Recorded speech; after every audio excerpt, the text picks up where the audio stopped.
Hello everyone and welcome to episode 46 of Let's Design Cities Skylines. You were not expecting this episode, I'm guessing. I managed to squeeze in the recording of one extra video before my big trip, and here it is. We're going to be doing a little bit of maintenance in different areas of the city that we previously built, but I since left undetailed, I guess, and we're going to be doing quite a bit of decoration efforts in pretty much all the areas that you're looking at on this beautiful cinematic as we just roam around the industrial area one of the industrial areas of Cedar Valley, because we actually have a couple. But as you can guess from the thumbnail of this video and the title, we're going to be doing mostly rail decoration, which is kind of funny because I just recorded an episode of Arrowhead Junction that's supposed to come out, I guess, in a month or in a couple of weeks at least, which is going to be pretty much the same thing. Actually, not exactly the same thing, but very similar in nature. And we're just starting off by just working on one of the rail yards. I mean, I think I edited this rail yards like 20,000 times ever since we started this series over a year ago. But I never liked how this segment worked, especially because a few months ago there were some mods that were taking off the Steam Workshop and just decided to go in, and I was having like huge holes of like no things in many places, so I just decided to get rid of all that and replace everything with a big rail yard, even though it's kind of a compact design. This is the issue here, because, and I feel like this is happening more and more with Cedar Valley. Every time I try to refactor an old neighborhood, which I really need to stop doing it, because otherwise we're really not making progress towards expanding the city outwards, which is what I ultimately wanted to do. But sometimes like all these new mods and tools that we have make it so that I'm like, oh man, I really need to go back to that neighborhood, and now that we have so-and-so mod or so-and-so asset, we should improve it a little bit, which perfection always kills the making of progress, I guess. I learned that the hard way multiple times. Actually, I don't think I learned that at all. The fact that I'm doing this video right now proves my point. In any case, I just decided to stylize this railer that I created, a good 2 months ago.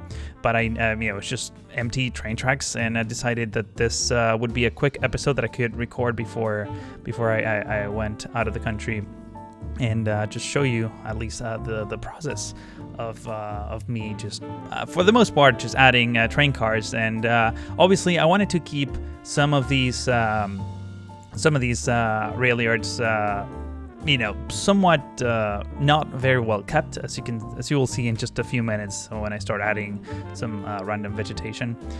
And one thing that I was I guess one of the points that I wanted to make is trying to retrofit this huge designs into such a tight spot, because I don't want to refactor everything that's around this rail yard. I really like all the work that I've been doing in this whole area. Remember, this industrial segment of the city was completely redone in an episode. I can't really remember the name. I'm sure I'm gonna put a card on it once I upload this to YouTube and do my research, because right now I don't have my notes with me. This is all like pretty much improvised. But it's from one episode to another, I just decided, I hate that harbor area, industrial area. I'm just gonna redo it all again. And this is how this whole area came to be. And now we have this somewhat big plot of land, but not so big that it can accommodate a full-size rail yard. So I tried to, squeeze in as many train tracks that I could, obviously trying to make them look as realistic as possible.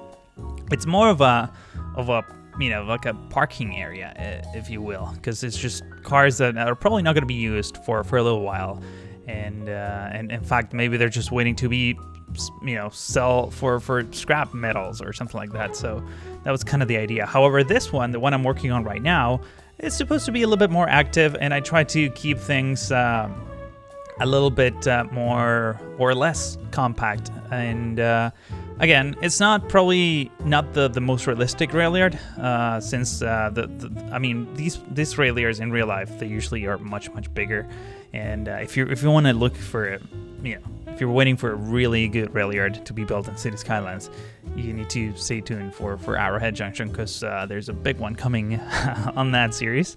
I hope that I didn't spoil anything. I guess I already been tweeting about it, so it shouldn't come as a surprise that I'm working on that.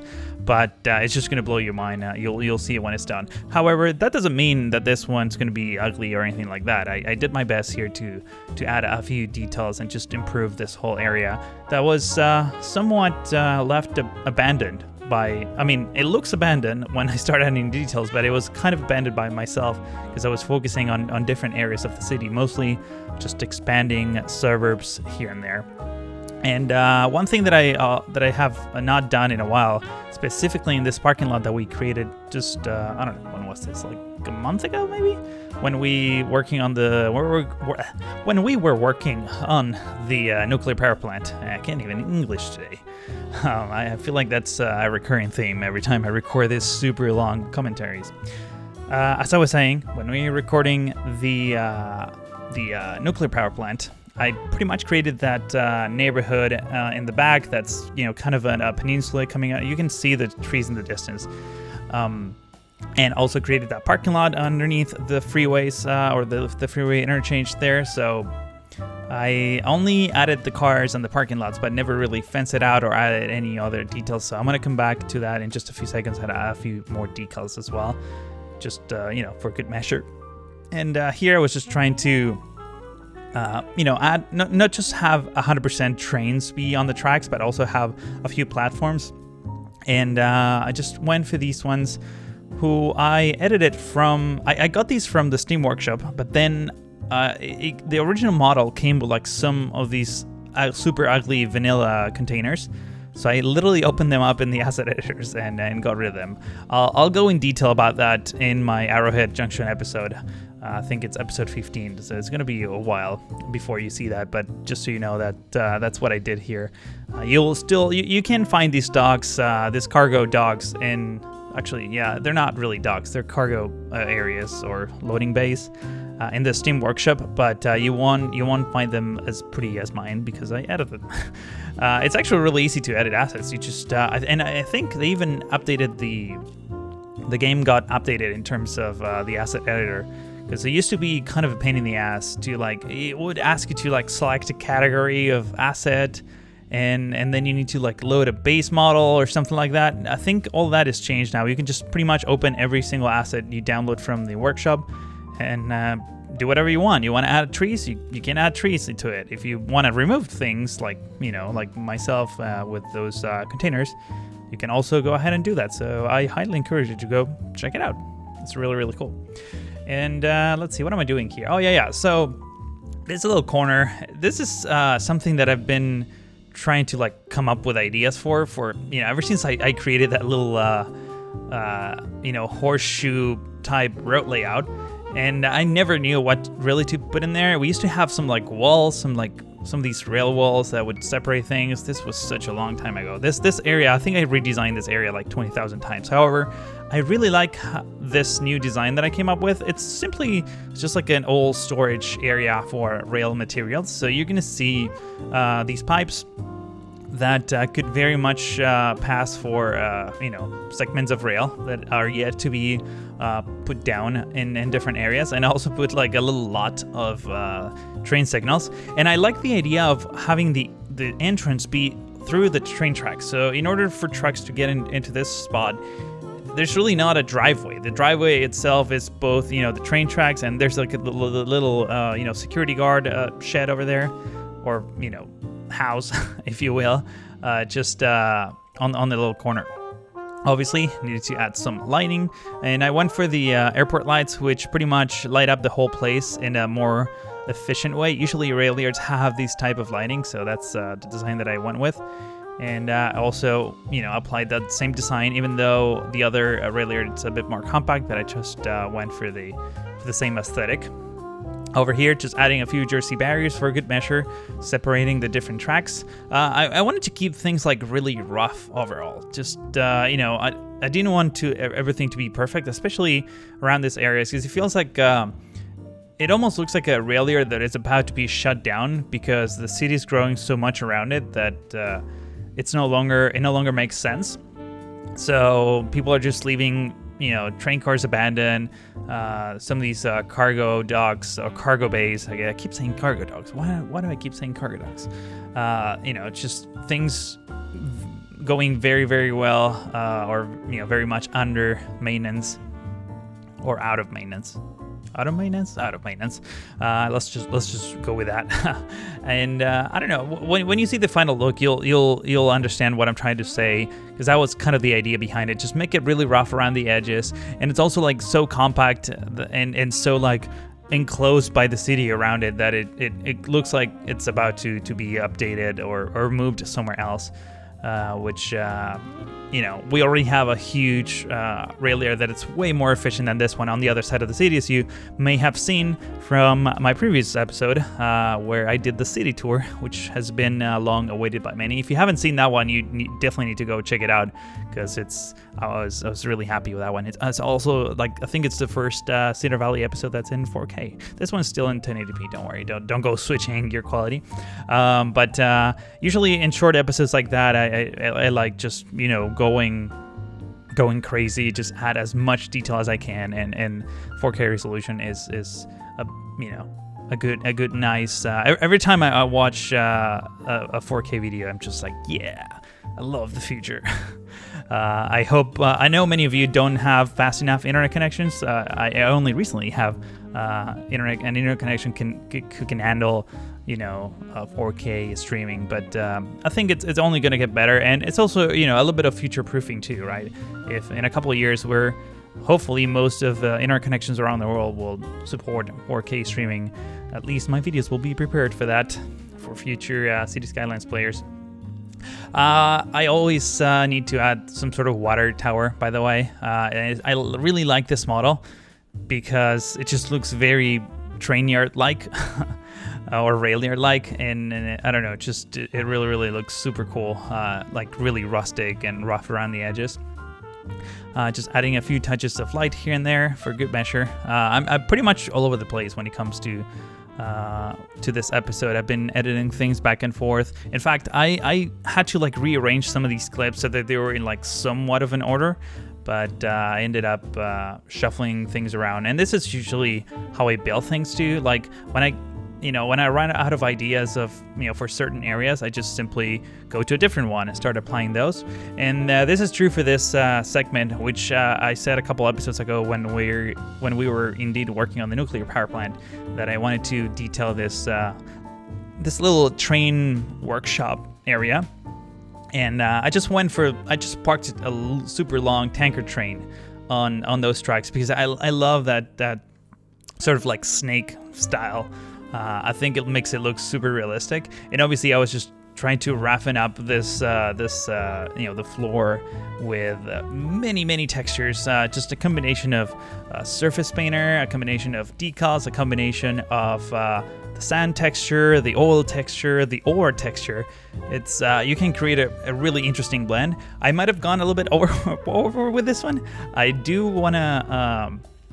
In a moment, you'll see me tone it down just a little bit, because it's a little bit of it looks like radioactive, and the fact that it's so close to the nuclear power plant makes it even more realistic, in the sense that it's like a wasteland, like a radioactive wasteland. Is obviously not the case, but I'll tone it down in just a second. I don't know if I actually caught that on camera, but now that I look at it from in retrospect, man, that really looks not healthy. But yeah, I was just trying to integrate these two warehouses with the loading bay here. This, in my mind, this serves two purposes. Usually, nuclear power plants have some sort of rail connection.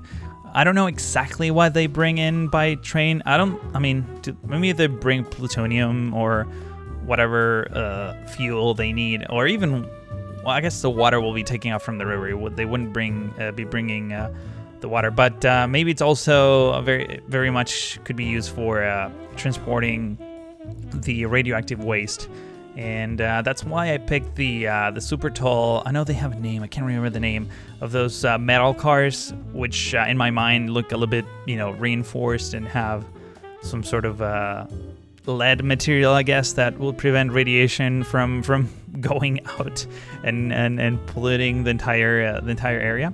And as we leave the time lapse behind, let's just take a moment and I wanted to show you in detail all of the work that we've been doing in the classic cinematic format.